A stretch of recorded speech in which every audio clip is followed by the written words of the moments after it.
Hi there. You might be looking at the final version of my prototype delay. Um, Obviously, I've built another delay there. That's all done and dusted for that one. That's got LFO in as well. This is an improvement on that one. I've improved several things on it. Um, Basically, this is a lot better. I've taken the 555 chip that I had in. The problem with the 555 is because that produces a square wave on the output. So when you're modulating something with a square wave, it sounds very stepped, if you like. It doesn't sound smooth at all. So really, when you want to modulate one of these PT2399 chips, you've got to really do it with a sine wave. And I wasn't happy with the sine wave on the echo base, the sine wave design there. I've looked at loads of different types of modulators, LFO circuits. I was even thinking about using a 555 because I like the red and green LEDs that were lighting up on the rise and fall, and they're pretty reliable as well, the 555. Only thing is, obviously, smoothing it out to a sine wave, pseudo sine wave. In fact, you can smooth it to a triangle. It never becomes a perfect sine wave, really, without an awful lot of components. So I could have used an inductor and a capacitance, an LC circuit, LC circuit to smooth it out and make it to a nice sine wave, but then I would have been adding more components than is necessary, really. So I actually was looking around at different LFOs, even for synths as well. I actually find one. I think it's I'm not quite sure. It's not a Wayne bridge, but basically it just uses one op amp, just one op amp. So what I actually did is used half of the NE5532 I've got here for the LFO circuit, which has got speed, and also I added a depth to it as well. And then the first half is the input op amp, input to the PT chip. The output of the PT chip I've taken straight up through the capacitor, straight up to the output, to a level control for the output, a total level for the total output. I don't think there's any real need for an output op amp. And this here at the moment, I think it's this is in the inverting side. The input's in the inverting side, although I might make it non-inverting. What I have to work out, obviously, from this amplifier chip, it goes into the PT2399, and the first amplifier it goes into, I'm not sure whether that's inverting or non-inverting.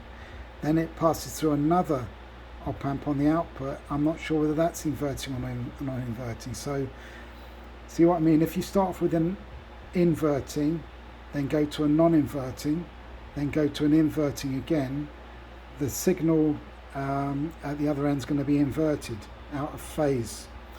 So I need to work out what I use, whether I use the inverting input or the non-inverting. I have to see how many op amps it passes through here to get out the other side. At the moment, I've taken the output out of the equation, so it's not a question that is inverting, goes through here, goes to another one, inverts again, so it's normal phase.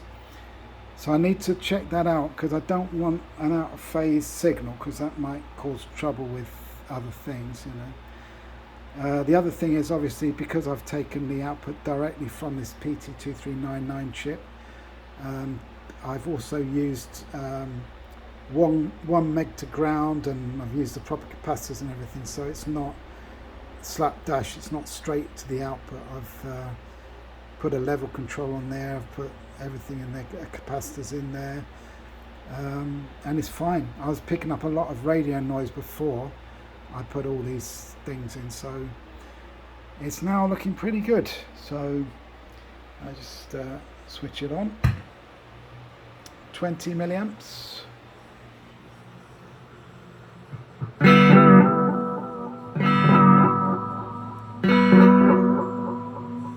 Right.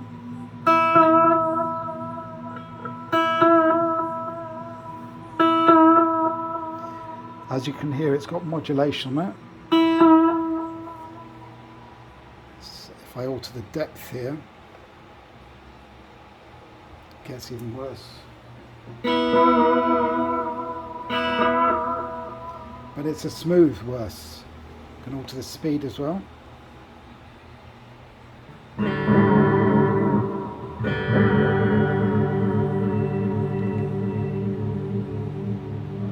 it down more of a wow than a flutter.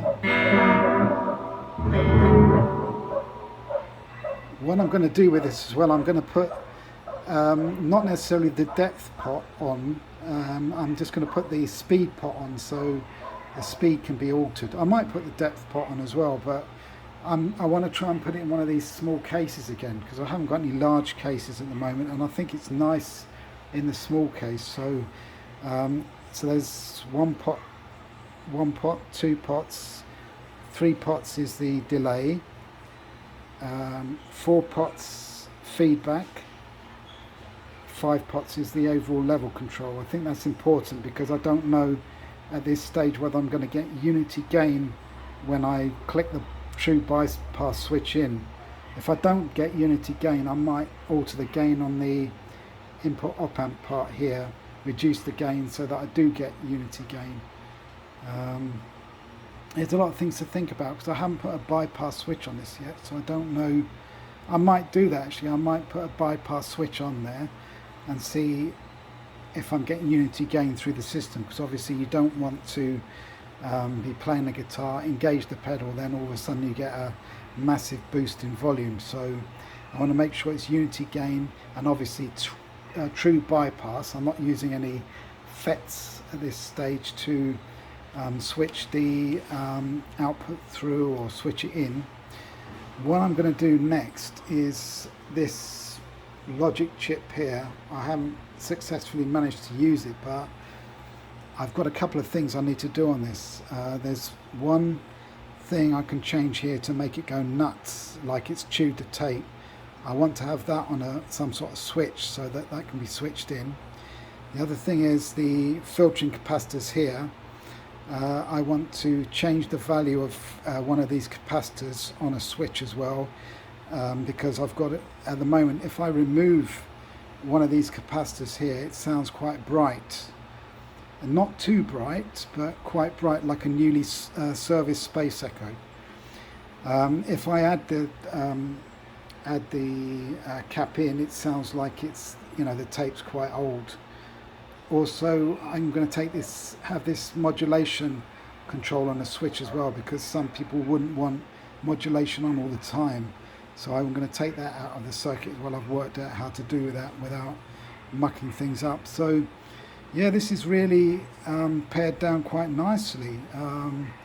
Obviously, originally I had one dedicated single channel op amp for the modulation side, because that's all this modulation needs, and then I had 2 op amps, one for the input signal and one for the output signal, but I don't need a second op amp, so I've taken that out. So it's coming pretty much straight off the PT chip, going through capacitors and a few resistors just on the filtering on the output, and it works fine. I'm going to check the output impedance to make sure that's still okay. It's quite, ideally it should be quite low, obviously with capacitor protection from, you don't want any DC to get in from another device.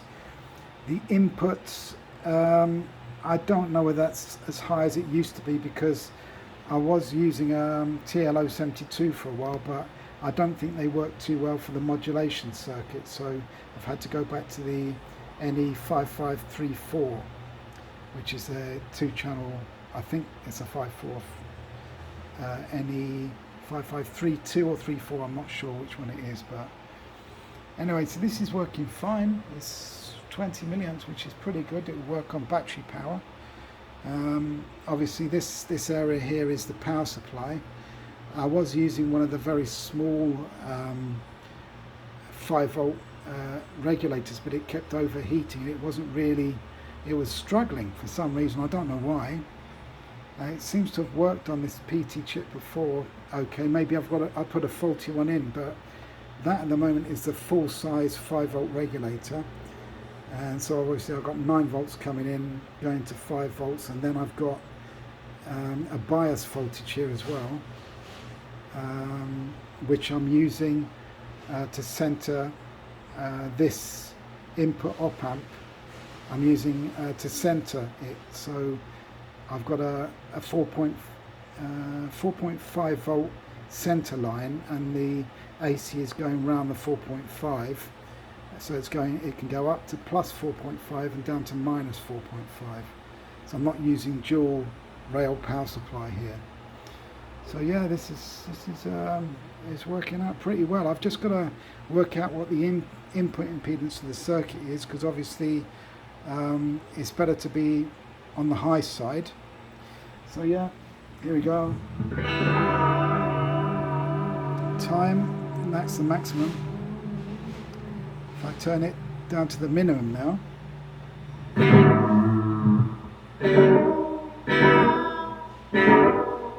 it's very short decay, and it's like a slapback almost. I've added a resistance here because I want as long a delay as possible without the slapback. I might actually put this on a switch as well, so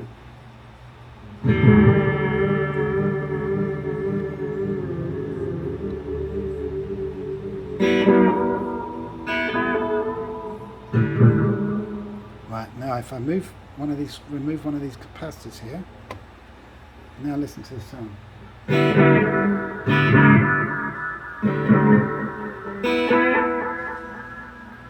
See, that's through a humbucker, so it sounds pretty good actually, I think. Very clear. And then when you put extra capacitance in there, it sounds a bit more muffled, like the tape is wearing out. But you've got to experiment with values. All of these values you need to experiment in order to get something which sounds authentic to how you want it to sound. And I want this to sound like a RE201. Now you may have seen my video. I actually made a 3-headed 201, but to be honest with you, I've worked on hundreds of these things and serviced hundreds of them, and I was never really too keen on the multiple head settings.